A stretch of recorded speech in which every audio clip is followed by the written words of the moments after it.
દહેગામ ખાતે આંતરરાષ્ટ્રીય હિન્દુ પરિષદ રાષ્ટ્રીય બજરંગ દળ દ્વારા મામલતદારને આવેદનપત્ર આપવામાં આવ્યું.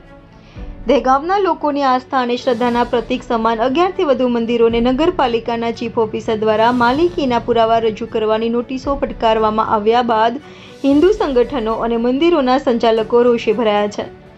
વર્ષો જૂના અને ગામની સ્થાપના વખતના મંદિરોને નોટિસ આપવાના વિરોધમાં આજે શહેરના આંતરરાષ્ટ્રીય હિન્દુ પરિષદ રાષ્ટ્રીય બજરંગ દળ અને દહેગામ શહેરના મંદિરોના ટ્રસ્ટી દ્વારા હિન્દુ સમાજ દ્વારા વારાહી માતાના મંદિરેથી સેવા સદન મામલતદાર કચેરી સુધી વરસતા વરસાદમાં રેલી યોજીને મામલતદાર દ્વારા મુખ્યમંત્રીશ્રીને ગુજરાતમાં જે 25,000થી વધારે મંદિરો તોડવાની નોટિસો આપેલ છે એ નિર્ણય પરત લે તે માટે આવેદનપત્ર આપવામાં આવ્યું, જેમાં વિવિધ સંગઠનોના હોદ્દેદારો જોડાયા હતા. Reporter Jayantibhai Patel, India 24 news, Dehgam.